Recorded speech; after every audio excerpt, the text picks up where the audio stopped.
नमस्कार, capital TV Uttar Pradesh देख रहे हैं आप। मैं हूं आपके साथ राधिका राज। आज इस स्पेशल स्टोरी में बात होगी महाकुंभ की। लगातार महाकुंभ की जमीन को लेकर सियासत तेज है, जहां लोगों का कहना है कि महाकुंभ की जमीन वक्फ बोर्ड की है, जिसके बाद अब एक अलग ही जंग छिड़ गई है। तो क्या है पूरा मामला, बताएंगे आपको विस्तार से।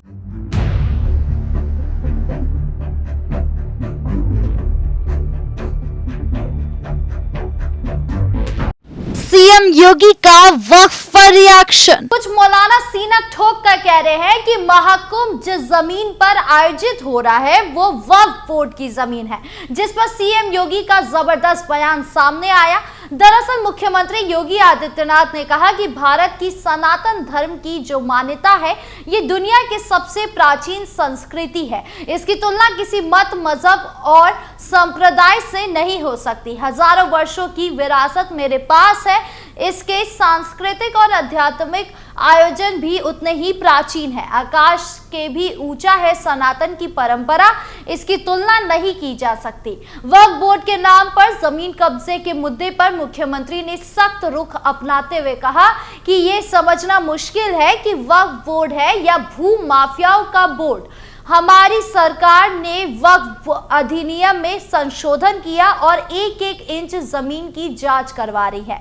जिन लोगों ने वक्फ के नाम पर जमीन कब्जाई है उनसे जमीन वापस ली जाएगी और गरीबों के लिए आवास, शिक्षण संस्थान और अस्पताल बनाए जाएंगे। उन्होंने कहा कि कुंभ की जमीन पर दावा करने वाले अपनी खाल बचा ले बस। कुंभ यानी महाकुंभ की परंपरा वक्फ में कहीं पुरानी है।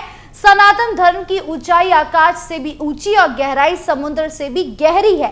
इसकी तुलना किसी मत या मजहब से नहीं की जा सकती। सपा पर किया तीखा प्रहार। सीएम योगी ने समाजवादी पार्टी और उसके नेताओं पर भी तीखा प्रहार किया। उन्होंने कहा कि डॉक्टर राम मनोहर लोहिया ने कहा था कि अगर भारत को समझना है तो राम, कृष्ण और शिव की परंपरा को पढ़ो। जो नेता लोहिया जी के नाम पर राजनीति करते हैं उन्होंने इसकी बातों को भी कभी नहीं समझा। उन्होंने अयोध्या के विकास का जिक्र करते हुए कहा कि हमने अयोध्या का विकास और विरासत का केंद्र बनाया।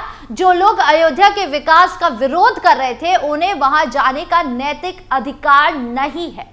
इमरान तुर्की ने क्या कहा? जहां एक तरफ सीएम योगी बयान दे रहे हैं तो वहीं दूसरी तरफ इमरान तुर्की ने भी अपनी प्रतिक्रिया सामने रखी है। दरअसल संभल के वक्फ विकास निगम के निदेशक इमरान तुर्की ने मीडिया से बात करते हुए कहा, योगी आदित्यनाथ ने जो बयान दिया है वो पूरी तरह से सही है। उत्तर प्रदेश में करीब 35,000 संपत्तियां हैं जिन पर 80 से 85% लोग अवैध रूप से कब्जा किए हुए हैं और ये सहन नहीं किया जाएगा। हमारी सरकार इस पर लगातार काम कर रही है और प्रयास कर रही है कि इन अवैध कब्जों को हटाया जाए। इमरान तुर्की ने कहा, हम चाहते हैं कि वक्फ की जमीनों पर स्कूल, अस्पताल और अन्य विकास कार्य किए जाए, जैसे कि संभल के शाहपुर डसर गांव में वक्फ की जमीन को अवैध कब्जे से मुक्त कराकर वहां एक इंटर कॉलेज बनवाया गया जहां अब अच्छी शिक्षा दी जा रही है। इसी तरह पमासी में वक्फ की जमीन पर मंडप का निर्माण किया गया। हमारी सरकार वक्फ की जमीनों पर विकास कार्य कर रही है, चाहे वो सुन्नी वक्फ बोर्ड हो या शिक्षा वक्फ बोर्ड, दोनों के लिए ये काम किया जा रहा है। उन्होंने आगे कहा, पूरे उत्तर प्रदेश में सैकड़ों स्थानों पर इस तरह के विकास कार्य चल रहे हैं, लेकिन इसे कतई बर्दाश्त नहीं किया जाएगा कि लोग वक्फ की जमीन पर कब्जा कर लें और फिर उनकी खरीद फरोख्त करें। यदि किसी ने वक्फ की जमीन पर कब्जा किया है और वो उसे बेचा है या उसका बेनामा किया है तो खरीदने वाले और बेचने वाले दोनों को जेल में डाला जाएगा। मुख्यमंत्री ने स्पष्ट रूप से कहा कि ये किसी भी हालत में सहन नहीं किया जाएगा। उन्होंने कहा, संभल में भी इसी तरह के कब्जे हो रहे हैं, जहां लोग वक्फ की जमीन पर मकान बना रहे हैं। ये अवैध कब्जे जगह जगह हो रहे हैं और हमारी सरकार पूरी कोशिश कर रही है कि ये कब्जे हटाए जाए। किसी भी कीमत पर वक्फ की जमीन पर कब्जा नहीं होने दिया जाएगा।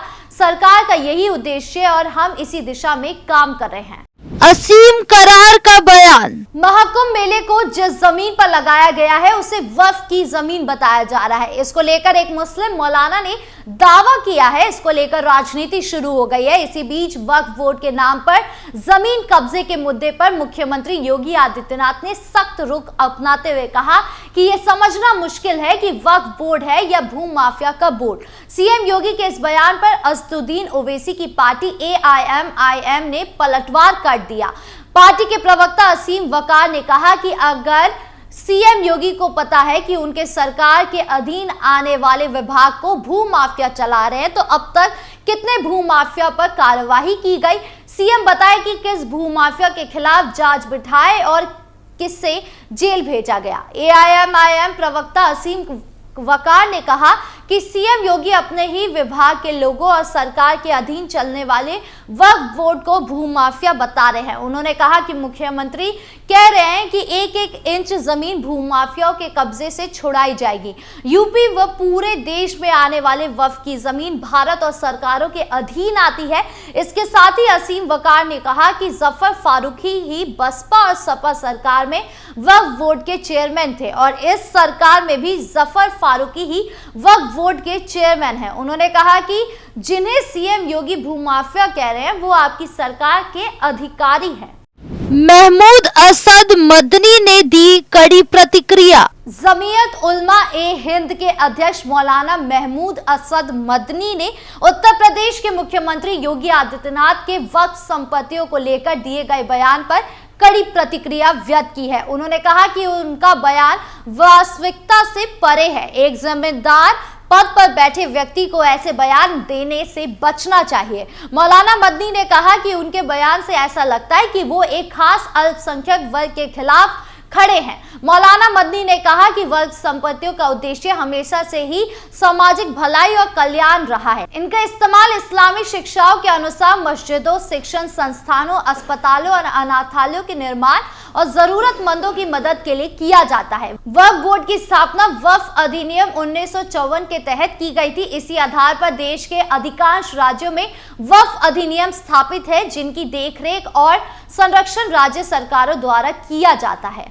सीएम योगी के संरक्षण में ही काम कर रहा है वक्फ। मदनी मौलाना मदनी ने कहा कि यूपी वक्फ बोर्ड सीएम योगी की सरकार के संरक्षण में ही काम कर रहा है। इसके साथ ही केंद्रीय वक्फ परिषद भी है जो भारत सरकार के अधीन काम करती है। ये एक तथ्य है कि भारतीय कानून ने वक्फ संपत्तियों की सुरक्षा के लिए एक उचित और मजबूत व्यवस्था बनाई है। इसीलिए ऐसा बयान देते समय उन्हें इसके प्रभावों और परिणामों पर विचार करना चाहिए। मदनी का कहना है कि सीएम योगी का ये बयान कि वक्फ बोर्ड एक भू माफिया है, इससे ये निष्कर्ष निकलता है कि वो देश के कानून, इसके संविधान और यहाँ की सरकारों को इस माफिया का संरक्षण बता रहे हैं। इतना ही नहीं, इससे ये भी निष्कर्ष निकलता है कि वक्फ संपत्तियां इस देश का हिस्सा नहीं, बिल्कुल शत्रु संपत्ति है। मौलाना मदनी ने कहा कि वक्फ संपत्तियों की सुरक्षा सरकार की जिम्मेदारी है। किरेन रिजिजू के बयान का भी दिया हवाला। मौलाना मदनी ने यह भी कहा कि वक्फ बोर्ड के बावजूद इस देश में बड़ी संख्या में वक्फ जमीनों पर सरकारी और गैर सरकारी संगठनों का कब्जा है। इस संबंध में अल्पसंख्यक मामलों के मंत्रालय ने 27 नवंबर 2024 को संसद में माना था कि लगभग 58,000 वक्फ संपत्तियां अतिक्रमण का शिकार है। वो संसद में केंद्रीय अल्पसंख्यक कार्य मंत्री किरेन रिजिजू द्वारा दिए गए बयान का हवाला दे रहे हैं। बीजेपी सांसद बसवराज बोम्मई ने एक सवाल के जवाब में केंद्रीय मंत्री किरेन रिजिजू से कहा था कि मंत्रालय और केंद्रीय वक्फ परिषद को वक्फ संपत्तियों से संबंधित विभिन्न मुद्दों पर शिकायतें मिलती रहती है जिन्हें उचित कार्यवाही के लिए संबंधित राज्य वक्फ बोर्डों और सरकारों को भेजा जाता है। मौलाना मदनी ने इस बात पर जोर दिया कि वक्फ को लेकर कई भ्रमितता फैलाई जा रही है, लेकिन एक जिम्मेदारी पद पर बैठे व्यक्ति को ऐसे बयान देने से बचना चाहिए जो वास्तविकता से परे हो। हमने अलग अलग नेता की प्रतिक्रिया बताई कि महाकुंभ की संपत्ति को लेकर क्या कह रहे हैं। अब आपको क्या लगता है, वक्फ बोर्ड होना चाहिए या नहीं? कमेंट बॉक्स में जरूर बताएं। वीडियो अच्छी लगी हो तो लाइक शेयर करें और चैनल को सब्सक्राइब करना ना भूलें। नमस्कार।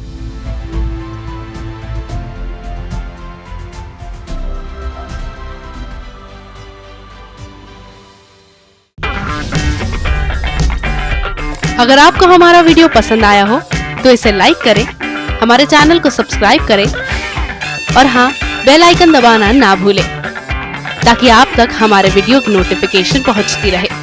आप अपना सुझाव हमें कमेंट बॉक्स में दे सकते हैं। हमारे साथ जुड़ने के लिए शुक्रिया।